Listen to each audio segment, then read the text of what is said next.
21ویں پارے میں سورہ لقمان ہے۔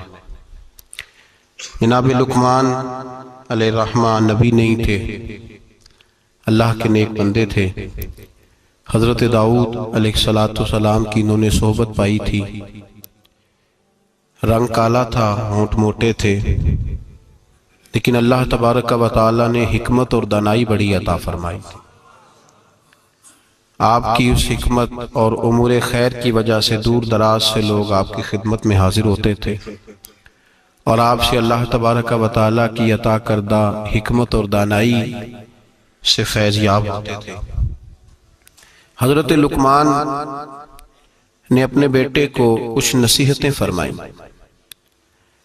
اپنے بچے کو انہوں نے کچھ چیزوں کے بارے میں تربیت دی۔ اللہ تبارک و تعالیٰ کو ان کی وہ باتیں اور وہ انداز اتنا پسند آیا کہ رب نے اس کو قرآن مجید میں بیان فرما دی، اور اللہ تبارک و تعالیٰ کا اس چیز کو قرآن مجید میں بیان کرنا اس بات کی دلیل ہے کہ اللہ تبارک و تعالیٰ کی یہ رضا ہے کہ مسلمان اپنے بچوں کی تربیت اسی انداز میں کریں، اسی انداز میں اپنے بچوں کی تربیت کریں۔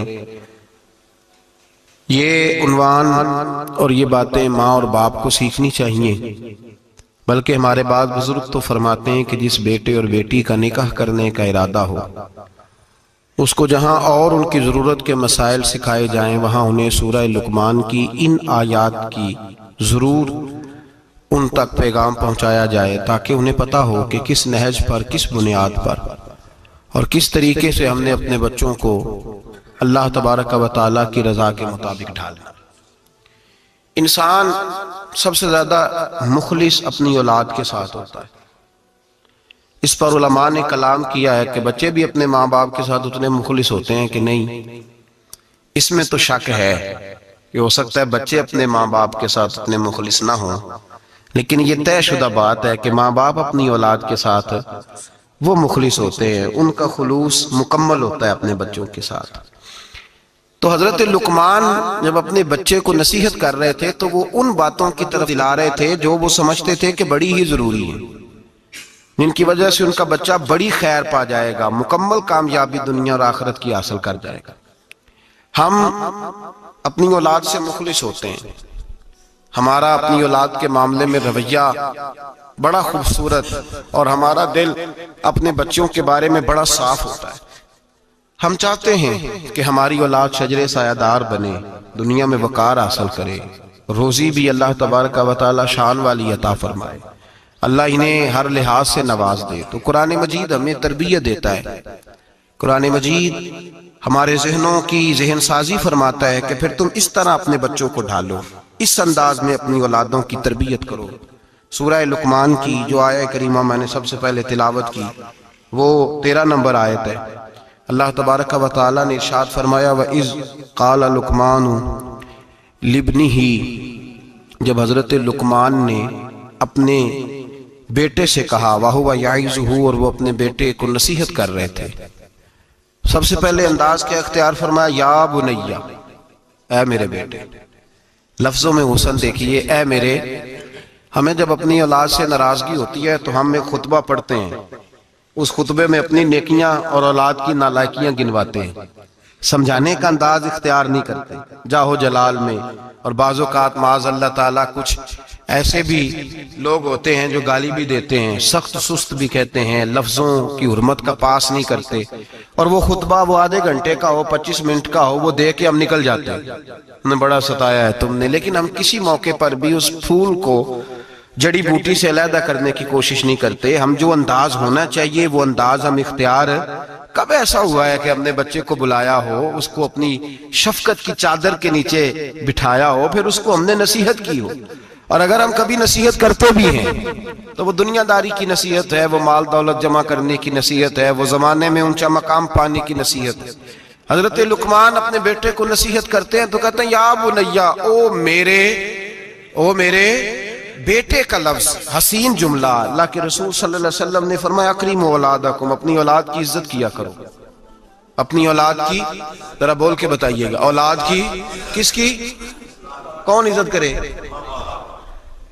ماں باپ کس کی عزت کریں؟ بیٹا جی کہہ کے پکارو، میرا بیٹا کہہ کے پکارو، ان کو وقار دو، ان کو عزت دو۔ اولاد کے لیے تو خیر اصول ہے کہ اولاد عزت کرے گی، اس کے لیے تو کہہ دیا کہ ماں باپ جنت بھی ہیں تیری دوزخ بھی ہیں، لیکن ماں باپ کو بھی حکم ہے کہ بچوں کے لیے اعزاز کے جملے استعمال کرے۔ ہمہ وقت کا ڈانٹنا، ہمہ وقت کی تلخی یہ مناسب نہیں ہے، ان کے لیے عزت کے جملے استعمال کرے۔ یا بنیا، اے میرے بیٹے، پہلا درس کیا دیا؟ فرمایا لا تشرک باللہ، بیٹے اللہ کے ساتھ شرک نہ کرنا۔ کیوں؟ ان الشرک لظلم عظیم، بے شک شرک بہت بڑا ظلم ہے۔ سب سے پہلی نصیحت اپنی ذات کے لیے نہیں کی۔ ہم ساری زندگی جب بھی لیکچر دیتے ہیں یہی کہتے ہیں، ساری زندگی یہی کہتے رہتے ہیں، میں نے سال گوا دیے، میں نے کاروبار کیے، میں نے دنیا چھوڑی، میں نے پردیس کاٹا تیرے بنگلے کے لیے، تیرے مکان کے لیے، تیری فلاں چیز کے لیے۔ کبھی یہ بھی تو بتائے نا کہ کوئی باپ اٹھ کے کہے کہ میں نے بڑا وقت دیا ہے تجھے اللہ سے جوڑنے کے لیے، تجھے رسول پاک کا غلام بنانے کے لیے، میں نے کئی دہائیاں بتا دی تجھے نبی پاک صلی اللہ علیہ وسلم کی غلامی سکھانے کے لیے۔ اس پر بھی تو کبھی کو باپ اپنی اولاد کو احساس دلائے۔ سب سے پہلی بات یہ کی کہ بیٹا شرک نہ کرنا، اللہ کے ساتھ کسی کو شریک نہ ٹھہرانا، اس سے بچنا۔ آگے اگلا جو حضرت لقمان کا فرمان ہے وہ آیت نمبر 16 کے اندر ہے۔ یہاں شرک کی بات کی، میں تھوڑی اس کی تفصیل عرض کروں گا اپنی بساط کے مطابق، لیکن پہلے آیات سماعت کر لیجئے، ان کا سادہ ترجمہ سمجھ لیجئے تاکہ آپ کے حاشیہ خیال میں عنوان آ جائے۔ سب سے پہلے کہا شرک نہیں کرنا، پھر اس کے بعد کہا سورہ لقمان کی آیت نمبر 16 میں ارشاد فرمایا یا بنیا، اے میرے بیٹے، انہا ان تکو مسکال حبت من خردل، اے بیٹے اگر تو اتنی برائی بھی کرے جتنا کہ ایک رائی کا دانہ ہوتا ہے، رائی کا جو دانہ ہوتا ہے وہ چھاؤں میں رکھیں تو نظر نہیں آتا، وہ سورج کی روشنی میں نظر آئے گا، اگر چھاؤں میں دیکھنا ہوگا تو آپ کو لائٹیں جلانی پڑے گی۔ تو حضرت لقمان اپنے بیٹے کو نصیحت کرتے ہیں، کہتے ہیں بیٹے اگر تو رائی کے دانے کے برابر بھی گناہ کرے اور پھر وہ گناہ اس طرح ہو فَتَكُنْ فِي صَخْرَةٍ أَوْ فِي السَّمَاوَاتِ أَوْ فِي الْأَرْضِ، چاہے رائی کے دانے کے برابر گناہ ہو اور پہاڑ میں چھپا ہو یا زمین اور آسمان میں چھپا ہو تو کیا ہوگا؟ اپنے بیٹے کو سمجھا رہے ہیں، کہتے ہیں یاتی بِهَ اللہ، اللہ پھر بھی اس کو نکال کے لے آئے گا۔ تیرے تو یہ نہ کہنا کہ میں کو پاپی ہوں، میں نے کو بینک لوٹے ہوئے ہیں، میں نے کو قتل کیے ہوئے ہیں۔ فرمایا رائی کے دانے کے برابر بھی، اپنے بیٹے کو کہہ رہے ہیں رائی کے دانے کے برابر بھی اگر تو نے گناہ کیا تو اللہ اسے بھی لائے گا، اور رائی کے دانے کے برابر ہو پھر چٹان میں چھپا ہو یا زمین و آسمان میں چھپا ہو، اللہ پھر بھی اسے نکال کے لے آئے گا، اس لیے کہ ان اللہ لطیف خبیر، بے شک اللہ باریک باتوں کا جاننے والا ہے۔ فَمَنْ يَعْمَلْ مِثْقَالَ ذَرَّةٍ خَيْرًا يَرَهُ وَمَنْ يَعْمَلْ مِثْقَالَ ذَرَّةٍ شَرًّا يَرَهُ، اگر تو ذرے کے برابر نیکی کرے گا تو اللہ تجھے اس کا اجر عطا فرمائے گا، اور اگر تو ذرے کے برابر گناہ کرے گا تو اللہ قیامت میں وہ بھی تیری آنکھوں کے سامنے لائے گا، اس کا بھی حساب ہوگا۔ تو فرمایا بیٹے اللہ باریک باتوں کا جاننے والا۔ یا بنیا، اے میرے بیٹے، اقم الصلاۃ، نماز قائم کر۔ بیٹے نماز بس کافی ہو گیا؟ کہا نہیں، اب اور آگے بڑھ، وَأْمُرْ بِالْمَعْرُوفِ، لوگوں کو بھی نیکی کا حکم دے، وَانْهَ عَنِ الْمُنْكَرِ، اور لوگوں کو بری باتوں سے منع کر، اور جب تو یہ کام کرے گا پھر لوگ تجھے ستائیں گے۔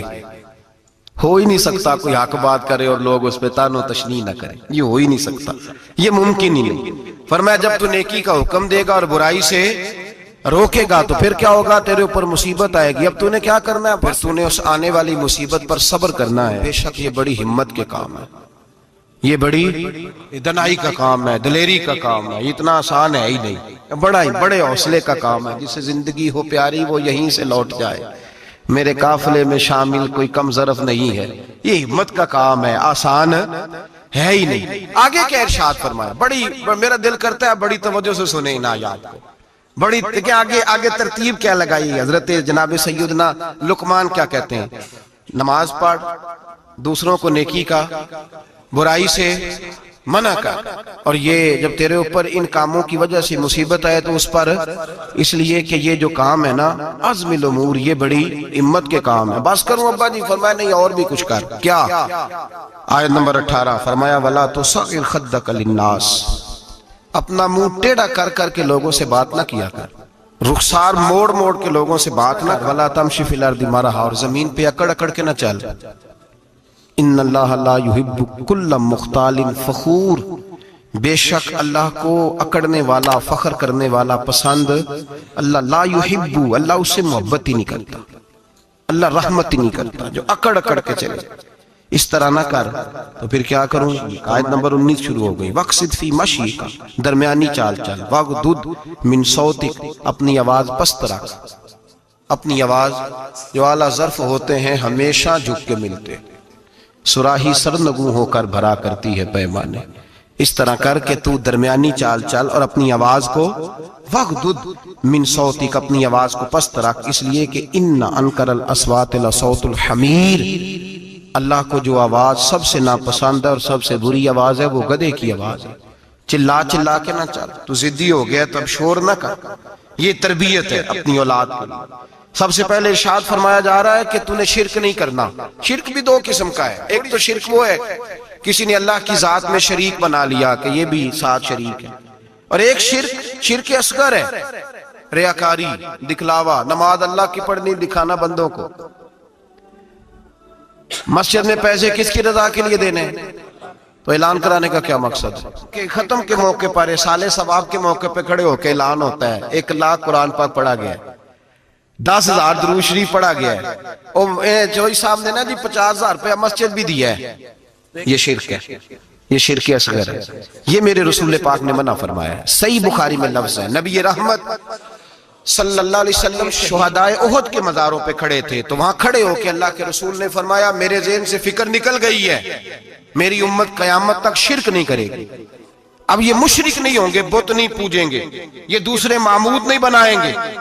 تو حضور فکر کس بات کی ہے؟ فرمایا یہ ریاکاریاں کریں گے، دکھلاوے کریں گے، تصنع بناوٹ کریں گے، یہ اللہ کی عبادت میں اوروں کو شریک ٹھہرائیں۔ میرے دوستو یاد رکھو، سب سے پہلا حکم حضرت لقمان اپنے بچے کو دے رہے ہیں اور بتا یہ رہے ہیں کہ بیٹے اللہ والا بن جا، بیٹے اللہ سے جڑ جا، شرک نہ کرنا، شرک بہت بڑا ظلم ہے۔ میرے بھائی سب نے مفسرین نے اپنی اپنی بات لکھی، میرے استاذ گرامی یہاں فرمایا کرتے تھے، بھائی اگر تو دنیا میں اپنے بیٹے کو دھوپ میں بیٹھا دیکھے تو تیرا دل پھٹ جاتا ہے، یہ دھوپ میں کیوں بیٹھا ہے؟ اس کو شرک سے بچا، شرک اکبر سے بھی بچا، اصغر سے بھی بچا، خفی اور جلی دونوں قسم کے شرک سے بچا۔ دنیا میں تیرا بیٹا دھوپ میں ہو تجھ سے برداشت نہیں ہوتا، بتا اگر تیرا بیٹا جہنم میں گیا تو تجھے کیسے برداشت ہوگا؟ آگ میں جلتا ہوا تجھے، اسے اللہ سے جوڑ دے، اسے رسول اللہ صلی اللہ علیہ وسلم کا غلام بنا دے۔ میرے نبی کریم سید عالم صلی اللہ علیہ وسلم نے فرمایا جب تیرا بیٹا 7 سال کا ہو جائے تو اسے مسجد لے کے جا، 3 سال تک لے کے جا مسجد، 10 سال کا نماز نہ پڑھے تو سزا دے، 3 سال تک خود اپنے ہاتھوں سے ٹریننگ دے، اسے مسجد لے جا، آداب مسجد بتا، اسے نماز سکھا، تو خود لے کر کے جا، بھیجنے کا نہیں کہا۔ فرمایا جب بچہ 7 سال کا ہو جائے تو اسے مسجد، بڑی محنت کرتے ہیں ہم بیٹے کو بنگلہ دینے کے لیے، بینک بیلنس دینے کے لیے، دن رات ایک کر دیتے ہیں، خدا را اسے نمازی بنانے کی بھی محنت کرو۔ حضرت بابا فرید الدین گنج شکر رحمت اللہ تعالیٰ علیہ کی اماں کہتی ہیں جب میرا بیٹا پیدا ہونے والا تھا تو میں رب کی بارگاہ میں دعا کرتی تھی، اللہ اگر تو مجھے بیٹا دے تو اس طرح کا دینا بیٹا میرا ہو پر بندہ تیرا ہو، اے اللہ اگر بیٹا دینا تو اس طرح کا دینا، میرے اللہ اس طرح کی مجھے اولاد دینا کہ دودھ وہ میری چھاتی سے پیے پر شکر تیرا ادا کرے، اے اللہ اگر بیٹا دینا تو اس طرح کا دینا کہ قوت روٹی روزی وہ زمین پہ کھائے لیکن اسی زمین پر وہ تیرے دین کا سپاہی بھی بنے، وہ مجاہد فی سبیل اللہ بھی بنے۔ حضرت بابا صاحب کہتے ہیں مجھے شکر پسند تھی، اماں بڑے جتن کرتی ہے بیٹے کے لیے، بڑا کچھ کرتی ہے، وہ بیٹے روٹی ٹائم پہ کھانا فلاں کا، کہتے ہیں مجھے شکر پسند تھی، میری اماں سردیوں کے ٹھنڈے موسم میں اٹھ کے میرے لیے پانی بھی گرم کرتی، مصلی بھی بچھاتی اور پھر ایک پڑیا شکر کی بنا کے میرے مصلی کے نیچے بھی رکھتی، کہتی بیٹا نماز پڑھے تو اللہ شکر دیتا ہے۔ آپ فرماتے ہیں میں روز نماز کی 5 نمازوں کے وقت مصلی اٹھاتا تو پڑیا شکر کی ملتی، سکول اور مدرسے کے میں اپنے کلاس فیلوں کو بھی کہتا نماز پڑھو بڑی پیاری شکر ملتی ہے، کہتے ہیں میں روز شکر کھاتا۔ ایک سویرے فجر کی نماز میں اماں نے وضو تو کرایا، مصلی بھی بچھایا، پر دیہات کی وہ سادی بی بی جس کا سارا کام بھی خلوص پہ مبنی تھا، جو آکسفورڈ سے پڑھی ہوئی تو نہیں تھی لیکن آداب ممتا اسے سارے آتے تھے، جو کسی یونیورسٹی کی سند یافتہ تو نہیں تھی لیکن بیٹے کے ساتھ کس طرح کا رویہ اختیار کرنا ہے یہ سارا اسے پتا تھا۔ کہتے ہیں سعدی اماں نے سارے کام کیے لیکن شکر رکھنا بھول گئی۔ بابا صاحب کہتے ہیں میں نماز پڑھنے لگا تو ماں نے یہ بھی بتایا تھا کہ نمازی کے آگے سے نہیں گزرتے، نمازی کے آگے نہیں ہوتے۔ اب اماں کہتی ہے میں مجبور ہوں، درس بھی میں نے دیا ہے، بھول گئی ہوں، اب شکر رکھنے جاؤں گی تو پردہ کھل جائے گا۔ ایک کونے میں لگ کے ماں روئی، بیٹے کی شفا کے لیے نہیں، بیٹے کی نوکری کے لیے نہیں، بیٹے کے اچھے مستقبل کے لیے نہیں، ماں روئی، آنسو بہے تو کہتی کیا ہے، اے اللہ میں اسے اپنے آگے جھکانے کو جتن تھوڑی کرتی تھی، تیرا بنانے کا جتن کرتی تھی۔ اے اللہ مہربانی فرما، میری پردے داری کر، اگر راز کھل گیا تو میرا فرید نماز نہ چھوڑ جائے۔ بابا صاحب کہتے ہیں اماں تڑپتی رہی اور میں نے نماز پڑھ کے مصلی اٹھایا، پہلے پڑیا ہوتی تھی اب تو پورا دریا شکر کا بہ رہا ہے۔ فرماتے ہیں میں نے وہ اٹھائی، شکر کھائی اور میں نے چیخ کے کہا اماں جلدی آج بڑی لذیذ ہے، آج شکر کوئی انوکھی ہے، اور آج تو کمال شکر دی ہے میرے اللہ نے، ایک پڑیا کی جگہ پورا دریا بہ رہا ہے۔ بابا صاحب رحمت اللہ علیہ فرماتے ہیں میری اماں آئی اور میری اماں نے بازو کھولے تو ماں کی ممتا ہی بتاتی ہے کہ اللہ کی رحمت کس طرح کی ہوتی ہے۔ کہتے ہیں میں نے اماں کے سینے سے لگا تو اماں رو کے کہنے لگی بیٹے پہلے میں شکر دیتی تھی، آج شکر بنانے والے نے شکر عطا فرمائی ہے۔ ساری زندگی پیشانی سے سجدے کا نور نہیں گیا، ساری زندگی وہ لذت عبادت نہیں گئی، اس لیے کہ استاد نے ڈنڈے سے نمازی نہیں بنایا تھا، اس لیے کہ پیر صاحب نے یہ کہہ کہ نمازی نہیں بنایا تھا کہ نماز پڑھو گے تو روٹی میں برکت ہو جائے گی، اس لیے کہ علامہ صاحب کا وہ واز سن کے ہم نمازی نہیں بنے تھے کہ جس نماز میں بتایا جاتا ہے کہ بیماریاں ختم ہو جائیں گی نماز پڑھنے سے۔ اماں نے رب سے جوڑنے کے لیے نمازی بنایا تھا۔ ساری زندگی بابا صاحب کہتے رہے اٹھ فریدہ ستیا چاڑو دے مسیح، چل ہن اٹھ فریدہ ستیا چاڑو دے مسیح، او تو ستا ہے رب جاگدا تیری ڈاڈے نال پرید۔ ساری زندگی نماز کی ٹریننگ دینا، اپنے بچوں کو اپنے رب سے جوڑنا، اپنے بچوں کو اللہ کے ساتھ ان کا تعلق بنانا، ان کو رب والا بنانا، انہیں رسول پاک کا غلام بنانا، یہ ڈیوٹی ہے ماں باپ کی۔ ماں باپ اپنے بچوں کے سینوں میں اللہ کی محبت داخل فرمائے۔ میرے نبی کریم سید عالم صلی اللہ علیہ وسلم نے ہمیں جن چیزوں کے بارے میں تلقین کی ان میں سے ایک یہ ہے کہ اپنے بچے کو نمازی بناؤ، انہیں مسجد لے کر کے جاؤ، انہیں پیغام اللہ کے دین کا پیغام خود سکھاؤ۔ شرک کے بعد جو ارشاد فرمایا وہ یہ ہے کہ چھوٹا سا گناہ، یا بنیا ان تکو مثقال حبۃ من خردل فتکن فی صخرۃ او فی السماوات او فی الارض، بیٹے چھوٹا سا رائی کے دانے کے برابر بھی گناہ اگر تو کرے گا، اور وہ گناہ چاہے پہاڑ کے پیچھے ہو چاہے زمین و آسمان میں چھپا ہو، اللہ اسے بھی چھوٹے چھوٹے گناہ سے۔ مثالیں بہت ساری ہیں لیکن سادی سی بات ہے نا، میرے نبی کریم سید عالم صلی اللہ تعالی علیہ وآلہ وسلم نے فرمایا ہے کہ مومن بزدل ہو سکتا ہے، مومن کاہل ہو سکتا ہے، کنجوس ہو سکتا ہے، لیکن مومن کبھی جھوٹا نہیں ہوتا۔ نبی پاک صلی اللہ علیہ وسلم فرماتے ہیں جب تو جھوٹ بولتا ہے تو اتنی بدبو نکلتی ہے کہ تیرے کرامن کاتبین چھوڑ کے پیچھے کھڑے ہو جاتے ہیں، اتنی بدبو نکلتی ہے تیرے وجود سے۔ تربیت ہی ہے نا۔ محبوب سبحانی، غوث سمدانی، شیخ عبد القادر جیلانی، اماں کیا کہتی ہے؟ اماں کہتی ہے عبد القادر میں تجھے بغداد پڑھنے بھیج رہی ہوں لیکن ماں کی یونیورسٹی کا پہلا سبق بھی یاد کر لے بیٹا، دیکھنا تیری زبان سے کہیں جھوٹ نہ نکل جائے، تو حسن کا پوتا اور حسین کا نواسا بنتا ہے، ایسا نہ ہو کہ تو سادات کرام کی سفید چادر پر کوئی دھبا لگائے، بیٹے تیری زبان سے جھوٹ نہ نکلے۔ بڑی مشہور بات ہے نا، حضرت غوث اعظم کی اماں نے 100 دینار سی دیا ہے، ڈاکو رستے میں مل گئے، تیرے پاس کیا ہے؟ کہا 100 دینار ہے۔ وہ کہتے ہیں چور تھے، ہمیں تو بڑی دور بیٹھا پیسہ بھی نظر آ جاتا تھا، پر عبد القادر کے سارے کپڑے ٹٹولے پر ہمیں 100 دینار نظر۔ پکڑ کے لے گئے سردار کے پاس جو ڈاکوؤں کا بھی سردار ہے، اس کو کہا یہ بچہ کہتا ہے جی میرے پاس 100 دینار ہے پر نکلتا نہیں۔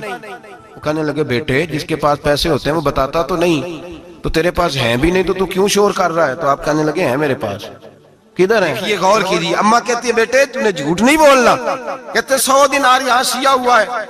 ڈاکو کہنے لگا تھے تو نظر کیوں نہیں آتے؟